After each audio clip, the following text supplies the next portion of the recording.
Download aplikasi Bekal Islam dan kunjungi web bekalislam.com. Bismillahirrahmanirrahim. Assalamualaikum warahmatullahi wabarakatuh.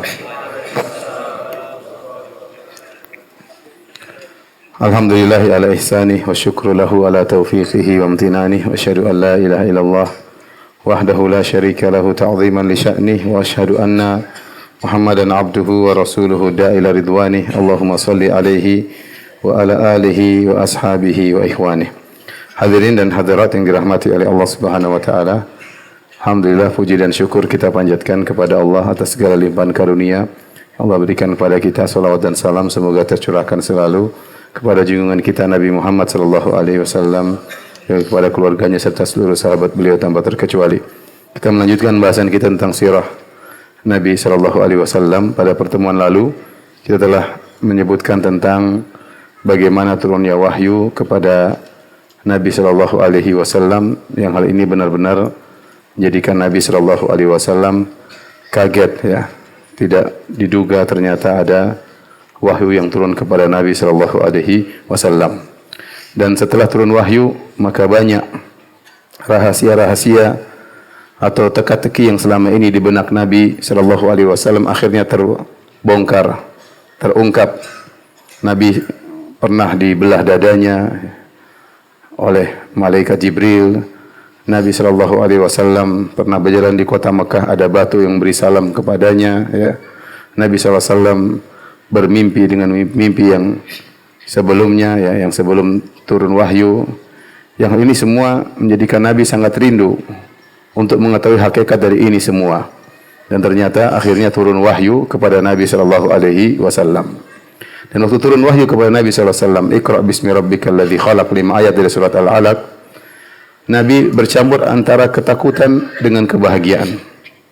Di antaranya yang menunjukkan akan hal ini, setelah itu wahyu terputus, wahyu tidak turun lagi. Ada yang mengatakan 3 hari, ada yang mengatakan 40 hari. Maka Nabi SAW merasakan kesedihan. Kenapa? Beliau merasakan kebahagiaan tatkala mendengar wahyu-wahyu tersebut. Maka beliau rindu ingin kembali mendengar wahyu-wahyu tersebut. Namun ternyata wahyu tidak turun. Baik, kita lanjutkan. Jadi meskipun Rasulullah SAW ketakutan tatkala turun wahyu, tapi beliau rindu ingin mendengar wahyu tersebut. Akhirnya wahyu terputus 3 hari, ada yang mengatakan lebih daripada itu, ada yang mengatakan sampai 40 hari. Rasulullah SAW rindu kembali ingin bertemu dengan malaikat Jibril. Di sini ada riwayat yang lemah yang disebutkan dalam Sahih Al-Bukhari dari riwayat Az-Zuhri, ya, bahwasanya Nabi sallallahu alaihi wasallam saking rindunya dan tidak ketemu dengan malaikat Jibril, maka Rasulullah SAW sedih dan akhirnya pergi ke puncak gunung dan ingin melemparkan badannya dari puncak gunung, ingin bunuh diri, bahasa kasarnya demikian. Dan riwayat ini terdapat dalam Sahih Al-Bukhari. Akhirnya orientalis sering mengangkat riwayat ini. Bagaimana Nabi kalian ingin bunuh diri? Masa seorang Nabi ingin bunuh diri? Jadi, dari sisi orang-orang Syiah mereka mengatakan, masa dalam Sahih Bukhari ada riwayat seperti ini? Sahih Bukhari enggak beres, masa ada Nabi ingin bunuh diri? Namun ini dibantah oleh para ulama. Yang pertama, riwayat tersebut riwayat yang lemah, meskipun dalam Sahih Bukhari, tapi bukan dalam usulnya, bukan dalam pokoknya. Disebutkan hadis yang sahih, kemudian Imam Bukhari menyebutkan riwayat-riwayat, ya, dan Rasulullah dan Imam Bukhari terkadang menyebut hadis-hadis muallaq dan tidak semuanya sahih. Yang dijamin sahih oleh Imam Al-Bukhari adalah hadis pokoknya, hadis intinya, paham? Hadis intinya itu sahih semuanya dalam Sahih Bukhari. Setelah itu ada tambahan-tambahan, terkadang sahih, terkadang tidak sahih. Di antaranya riwayat Az-Zuhri, ya, dari Az-Zuhri meriwayatkan, dan Az-Zuhri adalah seorang tabi'in. Kemudian dia berkata, wa fatara al-wahyu fatratan hatta hazina Nabi sallallahu alaihi wasallam fima balaghana huznan. Wahyu terputus sampai riwayat datang kepada kami bahwasanya Rasulullah SAW dalam kondisi sedih, yang sangat sedih, sampai Rasulullah SAW pergi ke puncak gunung dan ingin melemparkan dirinya. Riwayat ini lemah karena Zuhri adalah tabi'in tidak bertemu dengan Nabi SAW. Tabi'in bertemu dengan siapa? Sahabat baru bertemu dengan Nabi SAW. Oleh karena riwayat ini secara sanad terputus. Karena riwayat tabi'in dari Nabi SAW namanya riwayat mursal. Dan hadis mursal dalam ilmu mustalah hadis dinilai adalah hadis yang dhaif, ya. Sahih Bukhari kok ada hadis yang dhaif? Anda enggak pernah belajar Sahih Bukhari. Sahih Bukhari yang sahih semua adalah yang hadis yang inti. Adapun muqaddimah atau setelahnya terkadang Imam Al-Bukhari menyebutkan hadis riwayat-riwayat yang terkadang sahih, terkadang yang dhaif, ya, terkadang dhaif. Kemudian kalaupun hadis ini sahih, maka ini tidak menunjukkan bahwasanya Nabi tercela karena Nabi baru saja menjadi Nabi dan Nabi tatkala mau bunuh diri tegur. Disebutkan dalam riwayat yang lemah tersebut, waktu Nabi SAW akan melemparkan dirinya, tiba-tiba muncul malaikat Jibril. Malaikat Jibril berkata, "Ya Muhammad, innaka Rasulullahi haqqan." Wahai Muhammad, sungguhnya kau adalah utusan Allah yang sesungguhnya. Fayaskunu lidzalika ja'shuhu. Maka Nabi pun tenang setelah itu. Ini menunjukkan Nabi manusia terkadang salah, namun karena dia maksum, kesalahannya langsung ditegur oleh Allah Subhanahu wa taala.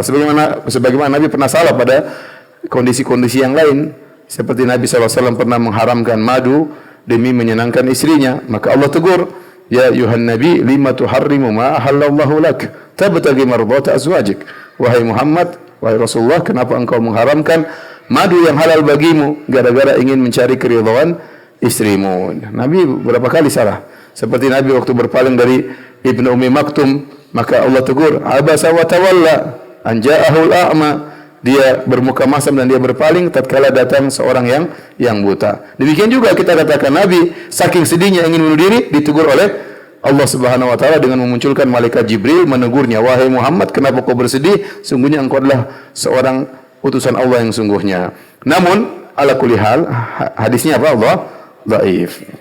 Kalaupun sahih maka tidak jadi masalah, apalagi hadisnya dhaif.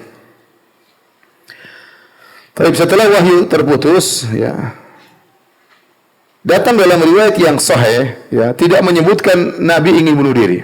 Dalam riwayat yang sahih, dalam Sahih Al-Bukhari juga, dalam riwayat yang lain saya bacakan hadisnya. Baina ana amshi id sami'tu sautan minas sama'. Tatkala aku berjalan, tiba-tiba aku mendengar suara dari arah langit. Farafatu basari. Aku pun mengangkat pandanganku. Fa idzal malaku alladhi ja'ani bihira jalisun ala kursiyyin baina sama'i wal ard. Tiba-tiba aku melihat malaikat yang datang menemuiku di Gua Hira, ternyata duduk di sebuah kursi antara langit dan bumi. Faru'ibtu minhu, aku pun takut tatkala melihatnya. Faraja'tu faqultu zammiluni zammiluni, maka aku pun balik ke rumah Khadijah, ke rumah istriku, aku berkata zammiluni zammiluni, selimuti aku, Nabi gemetaran. Fa anzalallahu ta'ala, maka Allah turunkan ayat berikutnya, ya ayyuhal muddaththir qum fa'anzir. Wahai orang yang berselimut, bangunlah dan berilah peringatan. Sampai firman Allah, warrujza fahjur, ya, dan kesyirikan maka jauhilah. Fahamiyal wahyu wa tataba. Setelah itu wahyu turun tidak terputus-putus. Jadi ternyata dalam hadis yang lain disebutkan wahyu terputus dan tidak disebutkan hadis yang sahih ini Nabi ingin bunuh diri, enggak ada. Yaitu datang dalam riwayat yang lemah. Tapi hadirin dan hadirat yang rahmatillah subhanahu wa ta'ala, ada beberapa faedah yang bisa kita ambil. Di antaranya bahwasanya wahyu kalau turun kepada Nabi SAW bukan berarti harus satu surat secara utuh. Oleh karenanya surat Al-Alaq waktu turun cuma 5 ayat pertama. Ya, Iqra bismi rabbikal ladzi khalaq, khalaqal insana min 'alaq, Iqra wa rabbukal akram alladzi 'allama bil qalam, 'allamal insana ma lam ya'lam. Setelah itu paragraf yang lain, kalla innal insana la yatqa, ketahuilah manusia itu berlebih-lebihan, berbuat zalim, ar-ra'ahu stagna, tatkala dia merasa dirinya sudah kaya. Yang ayat-ayat tersebut turun berkaitan dengan Abu Jahal, itu pada kondisi yang lain setelah Nabi berdakwah. Jadi tidak mesti ayat turun kemudian satu surat secara utuh, terkadang 5 ayat kemudian turun dari ayat dari surat yang lain, seperti dalam yang kisah yang kita sebutkan ini. Ayat yang pertama turun 5 ayat dari surat Al-Alaq, kemudian turun Al-Muddaththir, ya ayyuhal muddaththir kum fa'anzir wa rabbaka fakabbir wa thiyabaka fatahhir warujza fahjur. Selesai. Nanti surat yang lain lagi. Tetapi meskipun ayat-ayat turun tidak berdasarkan urutan surat, namun Nabi yang menentukan, Nabi yang mengatakan ayat ini jadikan di bawah surat ini, ayat ini jadikan di bawah surat ini. Atau waktu Nabi baca, Nabi urutkan. Jadi jangan antum bayangkan surat Al-Baqarah turun sesuai dengan sejarah, enggak ya? Enggak. Tapi terkadang wattaqu yawman turja'una fi ila Allah, itu salah satu ayat yang terakhir turun, ternyata bagian dari surat Al-Baqarah. Tapi padahal dia termasuk ayat yang terakhir turun. Contohnya surat Al-Maidah. Surat Al-Maidah surat keberapa? Surat keberapa? Surat kelima. Masa nggak tahu surat Al-Maidah surat kelima?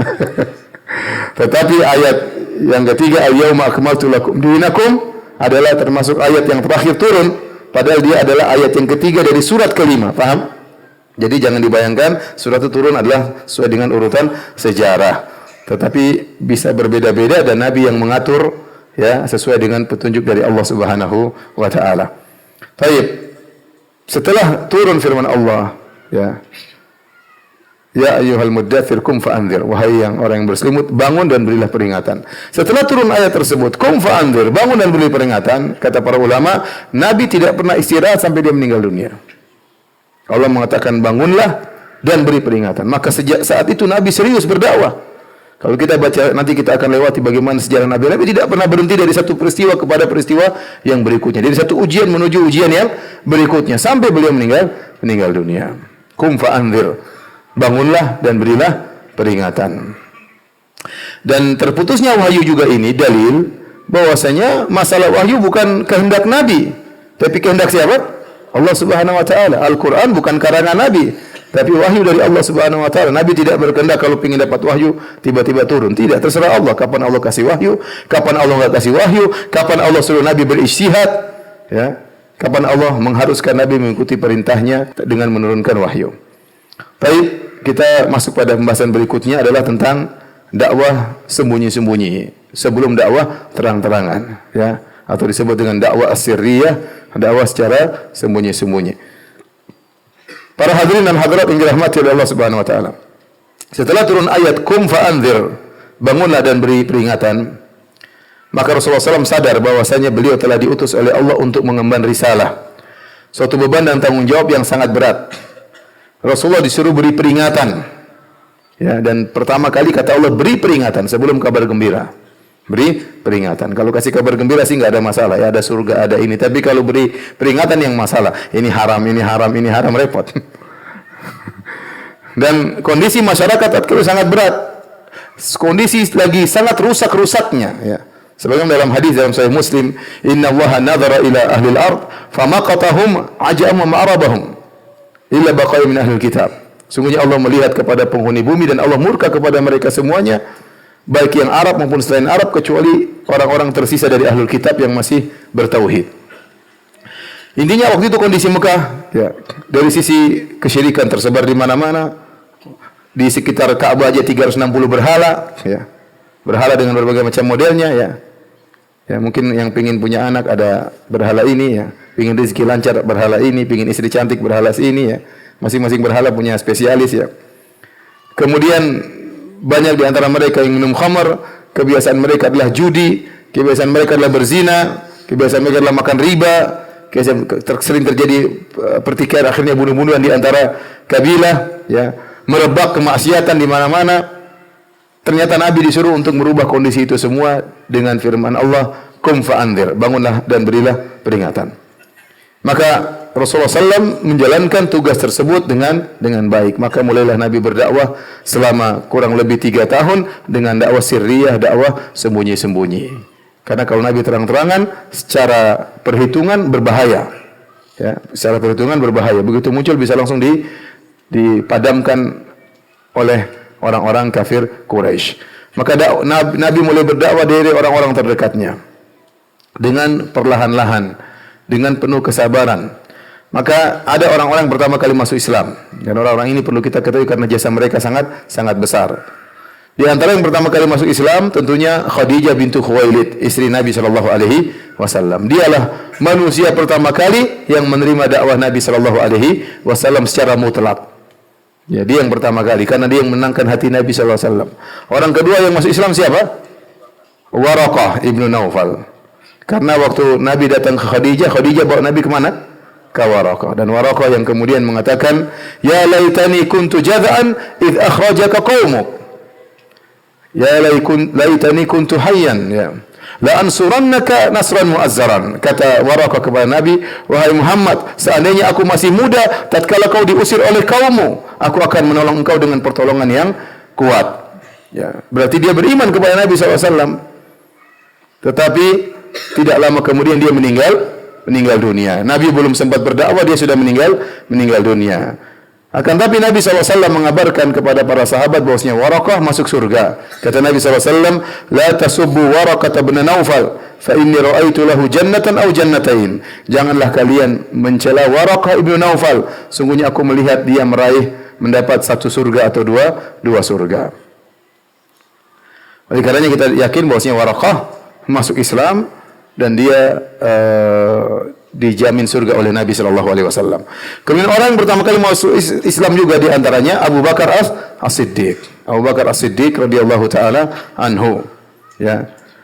Waraqah tidak sempat mendapati fase dakwah Nabi sallallahu alaihi wasallam. Dia meninggal sebelum Nabi mulai berdakwah, ya. Mungkin dia meninggal tatkala masa terputusnya wahyu.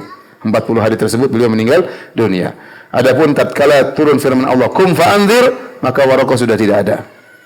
Yang pertama masuk Islam dari lelaki dewasa adalah Abu Bakar As-Siddiq radhiyallahu taala anhu. Dan Abu Bakar As-Siddiq radhiyallahu anhu memiliki keistimewaan. Di antaranya beliau tatkala ditawarkan Islam tidak ragu-ragu, sama sekali tidak ragu-ragu. Kata Nabi SAW, "Ma aratul Islam ala ahadin illa kanat lahu kabwa illa Abu Bakrin, fa innahu lam yatala'tham fi qawlihi." Tidaklah aku menawarkan Islam kepada seorang pun kecuali ada keraguan, kecuali Abu Bakar. Sungguhnya dia tidak ragu-ragu untuk menyatakan Islamnya. Jadi semua orang ditawarkan Islam oleh Nabi mungkin masih mikir. Mungkin masih mikir sebentar atau sehari atau 2 hari. Abu Bakar tidak, begitu tawarkan Islam langsung masuk Islam. Kenapa demikian? Karena Abu Bakar sahabat Nabi sallallahu alaihi wasallam. Dia kenal betul siapa Muhammad, bagaimana kejujurannya, bagaimana akhlaknya sejak kecil ya, bagaimana hebatnya Nabi sallallahu alaihi wasallam. Begitu Nabi mengatakan saya adalah utusan Allah, Abu Bakar langsung membenarkan. Oleh karenanya Rasulullah SAW pernah memuji iman Abu Bakar dalam satu hadis. Rasulullah SAW bersabda, "Wa bainama rajulun yasuqu baqaratan qad hammala 'alaiha, faltafat ilaihi fakallamatu faqalat inni lam ukhlaq li hadha, walakinni khuliqtu lil harth." Nabi pernah berkata, ada suatu hari ada seorang yang sedang membawa sapinya. Kemudian dia mengangkutkan barang di atas sapinya. Kemudian sapi tersebut nengok kepada tuannya. Ini tuan bahlul, masa saya disuruh mengangkat barang ya? Maka sapi ini berkata, "Inni lam ukhlaq li hadha." Aku tidak diciptakan untuk mengangkut barang, wahai tuanku. Walakinni khuliqtu lil harf. Tapi aku diciptakan oleh Allah untuk membajak. Maka orang-orang berkata, "Subhanallah, abaqaratun tatakallam?" Ya Rasulullah, Maha suci Allah, apakah ada sapi berbicara? Maka Nabi SAW berkata, "Fa inni uminu bidzalik wa Abu Bakr wa Umar bin Khattab." Sungguhnya aku beriman pernah terjadi kejadian seperti itu, dan Abu Bakar juga beriman dan Umar juga beriman. Dalam riwayat wa ma humma thamma, padahal waktu itu Abu Bakar dan Umar tidak hadir waktu Nabi menceritakan kisah tersebut. Isyarat bahwasanya Nabi berkata, waktu Nabi cerita sapi berbicara, para sahabat masih berkata, apakah sapi bisa berbicara? Kata Nabi, kalau ada Abu Bakar, dia pasti mengatakan iya, tidak ragu-ragu untuk mendengar berita dari Nabi SAW itu tentang sapi bisa berbicara. Makanya tatkala Isra Mi'raj, waktu Nabi mengatakan beliau naik ke Sidratul Muntaha, pergi dari Mekah menuju Masjidil Aqsa, kemudian naik ke langit, pulang lagi, kurang dari 1 malam, maka banyak orang yang tidak percaya. Bahkan sebagian orang murtad tatkala itu. Ya. Sampai waktu Nabi SAW pulang ketemu dengan orang kafir Quraisy, dia bertanya, "Dari mana kau Muhammad?" "Saya dari Masjidil Aqsa, naik ke langit, balik lagi." "Benar?" "Iya, benar. Saya kumpulin orang, jangan lupa perkataanmu ya." Maksudnya dia ngumpulin orang untuk ngejek Nabi SAW. Ya, akhirnya mereka datang ke Abu Bakar. Kata mereka, "Abu Bakar, temanmu ini gimana? Enggak beres. Sekarang kemarin masih beres, sekarang sudah enggak beres. Bilang kurang dari semalam dia pergi dari Masjidil Haram ke Masjidil Aqsa, naik ke langit, balik lagi kurang dari 1 malam. Bayangkan di zaman tersebut sepeda saja belum diciptakan ya. Kemudian zaman sekarang saja menakjubkan, apalagi zaman dahulu. Kata Abu Bakar, sungguhnya kalau dia kabarkan lebih daripada itu, aku akan benarkan. Dia telah mengabarkan yang lebih hebat daripada itu, bahwasanya Tuhan kasih dia wahyu. Itu lebih aneh daripada ini. Dan itu saya benarkan. Maka Abu Bakar disebut dengan apa? As-Siddiq. Ini di antara keistimewaan Abu Bakar radhiyallahu taala anhu. Oleh karena Nabi SAW pernah naik di atas gunung Uhud. Kemudian Nabi Abu Bakar, Utsman dan Umar. Tiba-tiba gunung Uhud bergetar. Kata Nabi SAW, "Uskut ya Uhud, fa inna ma'alaika nabiyyun wa siddiqun wa syahidan." Tenang kau wahai gunung Uhud, sungguh yang ada di atasmu adalah seorang nabi, seorang siddiq yaitu Abu Bakar, wa syahidan dan dua orang yang mati syahid yaitu Umar dan Utsman. Dan Abu Bakar tatkala masuk Islam, dia mengorbankan hartanya seluruhnya untuk Nabi SAW. Benar-benar dia infakkan hartanya. Makanya Nabi pernah berkata di hadapan Abu Bakar, memuji Abu Bakar, "Ma nafa'ani malun qat, ma nafa'ani malu Abi Bakrin." Tidak ada harta bermanfaat bagiku seperti hartanya Abu Bakar. Fabaka Abu Bakrin, waktu Nabi memuji Abu Bakar langsung menangis. Kata Abu Bakar, "Ma ana wali mali, ma ana wa mali illa laka ya Rasulullah." Tidaklah diriku dan hartaku kecuali milikmu wahai Rasulullah. Karena benar Abu Bakar dia berinfak di saat-saat yang genting di awal dakwah. Berbeda setelah itu orang akan banyak berinfak, tetapi infaknya Abu Bakar berkaitan dengan berlanjutnya dakwah atau berhentinya dakwah. Nabi sangat membutuhkan harta di awal-awal dakwah beliau untuk mengembangkan dakwah beliau. Dan di antara orang yang langsung jor-joran membantu Nabi SAW adalah siapa? Abu Bakar radhiyallahu taala anhu. Kemudian Abu Bakar radhiyallahu anhu menjalankan dakwah juga, seakan-akan dia juga memikul beban risalah. Maka dia berdakwah sebagaimana Nabi SAW berdakwah. Dan Abu Bakar adalah orang yang sangat lembut, orang yang cerdas, pedagang yang kaya raya, dia pandai bergaul, ya, punya banyak pengalaman, ya, mengetahui kondisi-kondisi masyarakat, dia tahu tentang ilmu nasab, sehingga dia pandai bergaul. Dia pandai berbicara. Orang kalau berbicara sama dia enak mendengar pembicaraan Abu Bakar radhiyallahu anhu. Akhirnya karena dakwah Abu Bakar radhiyallahu taala anhu, ada 5 orang yang masuk Islam.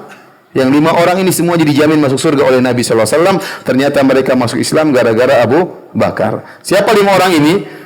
Yang pertama Utsman bin Affan. Utsman bin Affan radhiyallahu anhu masuk Islam lewat Abu Bakar.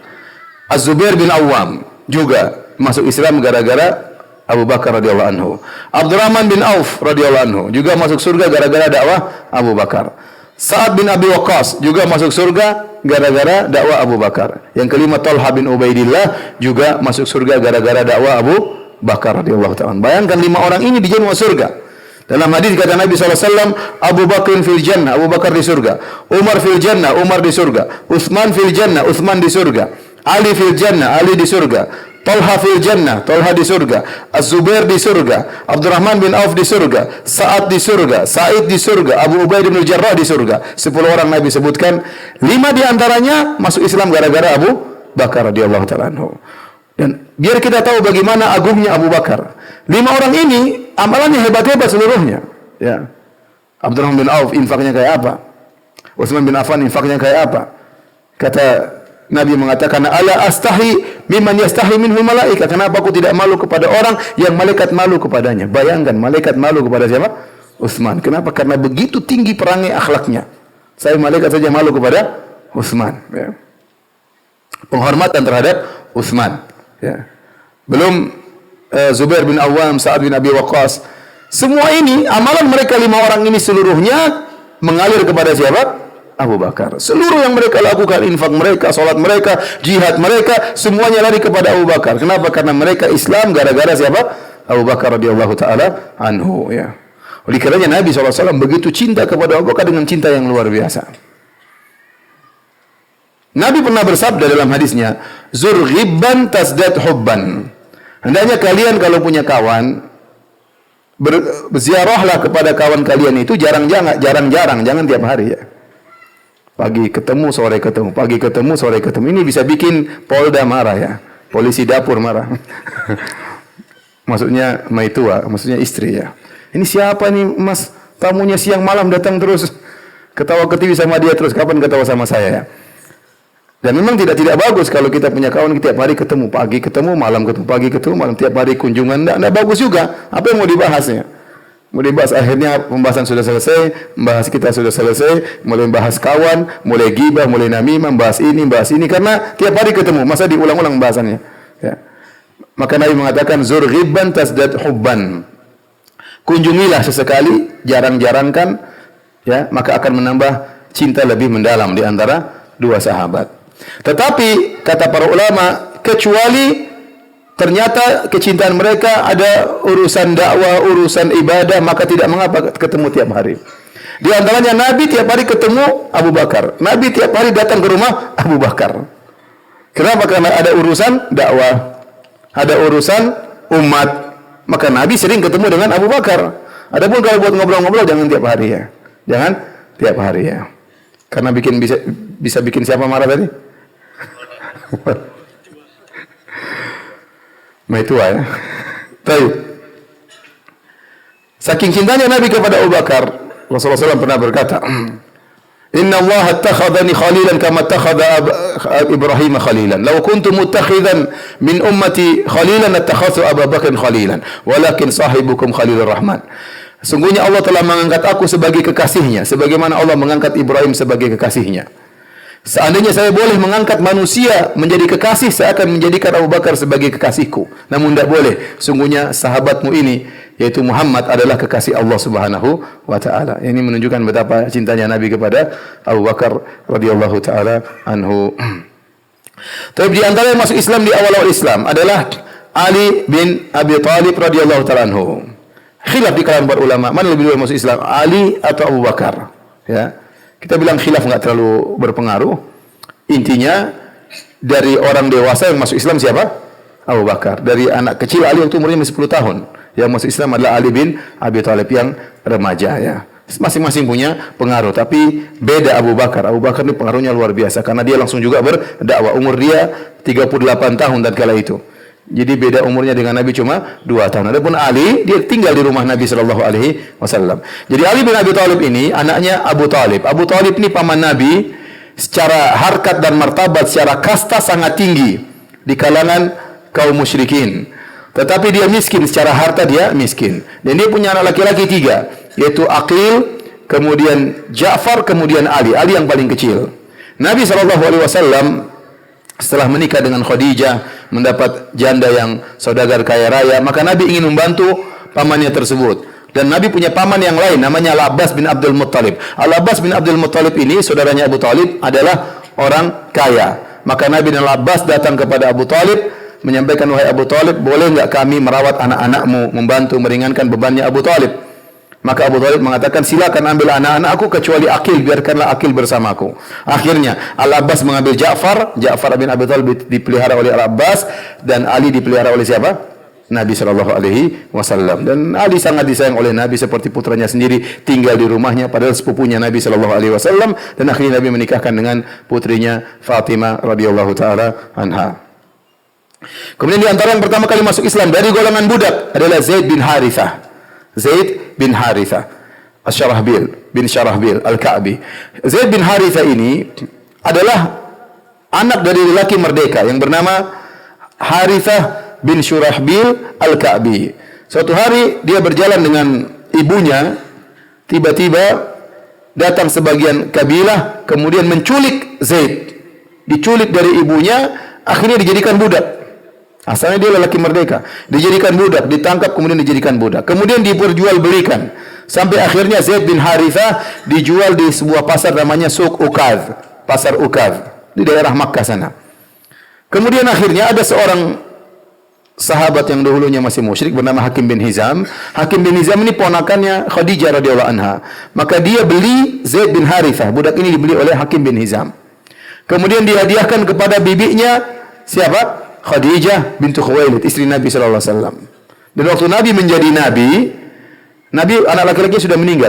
Nabi punya anak 6. Qasim, Abdullah, kemudian Zainab, Ruqayyah, Ummu Kulthum, Fatimah, 6 orang. Waktu Nabi diangkat menjadi nabi, anak laki-lakinya sudah meninggal semuanya. Tinggal 4 anak perempuannya. Zainab, Ruqayyah, Ummu Kulthum dan siapa? Fatimah, 4 orang anak perempuan. Maka dengan hadirnya Zaid bin Harithah, Nabi sangat sayang kepada Zaid karena dia enggak punya anak laki-laki. Karena Zaid dihadiahkan oleh Khadijah kepada Nabi SAW. Jadilah Zaid adalah budaknya Nabi SAW. Berjalan dengan waktu, saking cintanya Nabi kepada Zaid, sampai-sampai orang-orang memanggil Zaid, Zaid bin Muhammad. Zaid bin Muhammad. Dahulu mereka mengadakan atau membuat program anak angkat, dan anak tersebut kalau diangkat dinisbahkan kepada bapak angkat. Maka orang-orang memanggil Zaid bin Muhammad, bukan Zaid bin Harithah. Sampai akhirnya Allah turunkan firman-Nya menegur kaum muslimin, ud'uuhum li'abaihim huwa aqsatu indallah, dalam surat Al-Ahzab. Kata Allah, panggilah anak-anak tersebut sesuai dengan nama bapak mereka, itu lebih adil. Akhirnya Nabi memanggil Zaid dengan Zaid bin Harithah. Asalnya para sahabat manggil Zaid dengan Zaid bin Muhammad. Ya. Ibnu Umar berkata, "Ma kunna nad'uhu illa Zaid bin Muhammad hatta nazal al-Qur'an." Kami para sahabat selalu memanggil Zaid dengan Zaid bin Muhammad sampai turun Al-Qur'an menegur kami. Berjalan dengan waktu, akhirnya bapaknya yaitu Harithah bin Syurahbil tahu, anaknya ternyata tinggal sama Nabi sallallahu alaihi wasallam. Maka bapaknya sama pamannya datang menemui Zaid, minta agar Zaid kembali kepada mereka karena ini anaknya. Maka Zaid memilih tetap bersama. Kemudian mereka datang kepada Nabi sallallahu alaihi wasallam. Kata mereka, "Wahai Muhammad, kami akan mengambil anak kami. Kau minta berapa, kami akan bayar." Kata Rasulullah SAW, tidak usah bayar. Panggil aja anak kalian, tanya mau tinggal. Kalau mau sama kalian, silakan ambil aja. Waktu mereka bertanya kepada Zaid, "Zaid, kembalilah kepada kami." Kata Zaid, "Mending saya tinggal sama Muhammad." Bapaknya bilang, "Tinggal bersama kami, jadi merdeka daripada tinggal menjadi budak sama Muhammad." Kata Zaid, "Mending jadi budaknya siapa? Muhammad." Akhirnya dia tinggal sama Muhammad. Makanya Zaid dikenal dengan Hibbu Rasulillah, orang sangat dicintai oleh Nabi sallallahu alaihi wasallam. Dan anaknya Usama Hubbi Rasulillah. Ya, demikian juga Usama sangat dicintai juga oleh Nabi karena dia anaknya siapa? Zaid bin Harithah. Baik. Kalau kita perhatikan para hadirin dan hadirat yang dirahmati Allah Subhanahu wa taala, ternyata orang-orang yang pertama kali masuk Islam rata-rata anak-anak muda. Rata-rata anak muda. Contohnya Abu Bakar As-Siddiq umurnya 38 tahun. Masih muda atau sudah tua? Masih muda. Saya 39, berarti masih muda. Yang 45. Baik, kemudian yang masuk Islam juga pertama kali Utsman bin Affan, umurnya 34 tahun. Masih muda juga. Ali bin Abi Thalib berapa tahun tadi? 10 tahun. Zaid bin Harithah umurnya 20 tahun. Zubair bin Awam masih 15 tahun. Abdurrahman bin Auf 30 tahun. Sa'ad bin Abi Waqqas waktu masuk Islam umurnya 14 tahun. Talha bin Ubaidillah waktu masuk Islam umurnya 15 tahun. Jadi mereka masih muda-muda. Yang paling tua Abu Bakar 38. Utsman 34. Abdurrahman bin Auf 30. Sisanya 15, 14, 20. Masih muda-muda. Dan para ulama menjelaskan, di antaranya Ibnu Katsir rahimahullahu taala, bahwasanya dakwah itu lebih mudah diterima oleh anak-anak muda daripada orang-orang tua. Padahal yang orang-orang tua mau cepat meninggal padahal. Tapi biasanya yang lebih mudah menerima dakwah adalah anak-anak muda. Dan ini dijadikan Ibnu Katsir rahimahullah berdalil dengan firman Allah tentang kisah Ashabul Kahfi. Kata Allah Subhanahu wa taala, "Innahum fityatun amanu bi rabbihim wa zidnahum huda." Sungguhnya Ashabul Kahfi yang 7 orang itu, mereka itu rata-rata pemuda, fityah, masih muda-muda. Mereka beriman kepada Rabb mereka, ya, dan Allah tambahkan petunjuk bagi mereka. Kenapa anak muda lebih mudah menerima dakwah? Kenapa? Karena orang tua merasa pintar biasanya. Ini dai masih ingusan mau dakwahi saya, mau ngajarin saya, ya. Mereka biasanya merasa lebih pintar, ya, daripada ustadznya, ya. Apalagi ustadznya masih muda. Dan Nabi waktu itu dakwah umurnya masih 40, sementara yang dia dakwahi banyak pembesar-pembesar Quraisy tidak mau beriman karena mereka merasa anak muda kok dakwahi saya. Kemudian di antara sebab yang menjadikan orang tua susah menerima dakwah karena mereka sudah terlanjur terikat dengan tradisi yang mereka jalani berpuluh-puluh tahun. Untuk melepaskan tradisi tersebut sangat sulit, ya. Udah begini, sudah mau mati dirubah lagi tradisinya. Susah, ya. Adapun anak muda tidak. Anak muda itu dinamis, tidak statis. Ingin taunya tinggi, ya. Ingin coba-cobanya apa? Tinggi. Sekarang Nabi SAW berdakwah. Ini ada ajaran baru. Mereka ingin apa? Ingin coba. Sebenarnya ajaran Nabi bukan ajaran baru, ajaran lama. Itu ajaran Nabi Ibrahim alaihissalam. Namun nampaknya pada saat itu adalah ajaran yang baru. Anak muda ingin tahu. Dan mereka tidak ada beda dengan orang tua punya pengikut banyak. Dia banyak pertimbangan, kalau saya masuk Islam nanti apa kata kaum saya. Anak muda enggak ada urusan. Masuk Islam dia bukan pemimpin kabilah, dia bukan pemimpin suku. Masuk Islam saja. Sehingga mereka lebih mudah untuk masuk Islam daripada orang tua. Anak muda juga lebih semangat dan lebih antusias. Oleh karenanya, coba kita lihat yang hadir rata-rata anak muda. Iya. Anak muda itu sampai berapa sih umur ini? Kapan dikatakan orang sudah tua? 60. 50. Ya, jadi intinya kebanyakan anak muda yang lebih menerima dakwah. Tapi bukan berarti kita melalaikan dakwah terhadap orang-orang tua. Saya pernah menemani seorang ustadz di Jogja. Dek, kata dia, temani saya dakwah, Dek. Tapi yang hadir orang tua. Ya enggak apa-apa, Ustaz. Udah tua-tua 70, 65. Semoga sebelum meninggal bertauhid katanya. Yang hadir ya, dengar sambil ngantuk-ngantuk. Tapi mereka hadir ya. Masya Allah, ini Ustaz mengkhususkan dakwah untuk orang-orang tua ya. Baik, hadirin dan hadirat yang dirahmati Allah Subhanahu wa taala, di antara faedah berdakwah secara diam-diam ya. Bahwasanya ini pelajaran bagi kita kalau kaum muslimin dalam kondisi lemah, dalam kondisi sulit, kalau berdakwah terang-terangan akan menimbulkan kemudaratan, maka boleh bagi mereka untuk berdakwah secara sembunyi-sembunyi. Dan ini pernah terjadi di sebagian negeri. Contoh misalnya di Rusia dulu beberapa puluhan tahun yang silam ya, betapa sulitnya kaum muslimin tinggal di Rusia. Kalau ketahuan baca Quran ditangkap ya. Bahkan bisa jadi dibunuh. Ya, bagaimana kalau ketahuan ada orang baca Quran sampai dibunuh, sampai ditangkap. Sehingga mereka kalau baca Quran harus sembunyi-sembunyi. Apalagi kalau punya halaqah tahfidz Quran harus sembunyi-sembunyi. Itu pernah mereka alami di Rusia ya. Dan ini pernah terjadi sebagaimana kita ceritakan Ibnu Mas'ud tatkala baca Quran di Masjidil Haram dipukulin oleh orang-orang Quraisy. Kalau kita di Indonesia alhamdulillah ya, enggak ada masalah, kita dakwah terang-terangan, enggak ada yang larang alhamdulillah ya. Baca Quran juga di mana-mana enggak ada yang larang ya. Cuma kita saja yang terkadang malu baca Quran.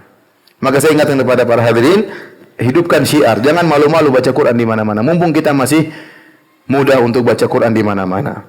Mumpung kita masih muda untuk berdakwah di mana-mana. Ada saatnya kalau Allah kasih ujian, semoga tidak terjadi, kita sulit untuk berdakwah, ya dicurigai oleh misalnya masyarakat atau dilarang oleh pemerintah, mudah-mudahan tidak terjadi. Tapi itu terjadi di negara-negara yang lain. Ya. Saya punya kawan dulu di Libya cerita, kata dia, Firanda, kita ini di Libya dulu zamannya Gaddafi. Kalau ada orang sholat 5 waktu di masjid, ditangkepin. Ada intel di masjid. Kenapa ditangkapin? Katanya orang terlalu alim, masa 5 waktu di masjid. Jadi saya kalau sholat kata dia, sholat duhur di masjid ini, sholat asar masjid ini, sholat maghrib masjid yang lain. Terkadang dia baik, terkadang dia nggak baik. Terkadang tiba-tiba ada peraturan, semua yang jenggotan ditangkap. Datang polisi yang jenggotan semuanya ditangkap. Terkadang tiba-tiba ada peraturan, semua yang cingkrangan ditangkap. Semua yang cingkrang ditangkap. Teman saya cerita satu hari dia pergi sholat subuh. Tahu-tahu ada patroli, wah bahaya. Ini ada orang alim sekali subuh sholat di masjid. Maka waktu patroli datang, dia jalan di trotoar, di sebelahnya itu ada tumbuhan-tumbuhan berduri. Terpaksa dia loncat dirinya dalam situ dan badannya penuh semua dengan apa? Duri. Jadi ada zaman-zaman seperti kita, alhamdulillah. Sebagian kawan-kawan di Madinah sekarang, mahasiswa tidak bisa pulang. Kalau pulang langsung ditangkap. Sampai datang kepada sebagian teman, bisa nggak saya tinggal di Indonesia? Dia nggak bisa pulang. Di sebagian negara, kalau dia pulang langsung ditangkap. Bahkan ibu dan bapaknya sudah mulai diteror oleh pemerintah di sana. Mana anakmu kok nggak pulang-pulang? Sekarang dia sudah S2, ditangkap kalau pulang. Gimana coba? Teman saya dulu di Suriah nggak bisa pulang, sampai sekarang nggak pulang-pulang. Ya, nggak bisa pulang karena pulang langsung ditangkap. Ya. Sebagian kawan-kawan saya punya gelar doktor nggak bisa apa-apa, dia nggak bisa berdakwah. Oleh karenanya kita sekarang alhamdulillah di negeri yang aman, kita bisa berdakwah, tidak perlu sembunyi-sembunyi. Justru sekarang kalau ada orang berdakwah sembunyi-sembunyi, kita curigai. Kenapa dia sembunyi-sembunyi? Ya. Ya. Kalau sembunyi-sembunyi pakai YouTube, tidak apa-apa kan? Sembunyi-sembunyi ada apa? Kenapa? Ada sembunyi-sembunyi, ada baiat, tidak. Ini bahaya kalau berarti dia menyembunyikan sesuatu yang kesesatan. Ya. Karena kita tidak ada yang melarang, alhamdulillah. Ya. Jadi, tetapi kalau kondisi memang tidak memungkinkan, maka seorang boleh berdakwah secara sembunyi-sembunyi. Kemudian ini juga kita bisa ambil dalil dari ini bahwasanya Islam sejak awal dakwahnya adalah dakwah yang universal, ya. Bahwasanya yang masuk Islam di antara yang masuk Islam tadi kita sebutkan sebagian, namun banyak sekali orang-orang yang masuk Islam di awal Islam, di antaranya adalah Bilal bin Rabah yang dia tentunya bukan orang Arab tapi orang Habasyi, ya, tetapi dia juga masuk Islam. Jadi Islam tidak terbatas pada orang-orang Arab saja, tetapi memang Islam diutus rahmatan lil alamin kepada seluruh manusia di alam semesta ini. Demikian ya para hadirin, ya, kajian kita nanti insyaallah ba'da Isya kita tanya jawab, ya. Demikian wabillahi taufik. Assalamualaikum warahmatullahi wabarakatuh.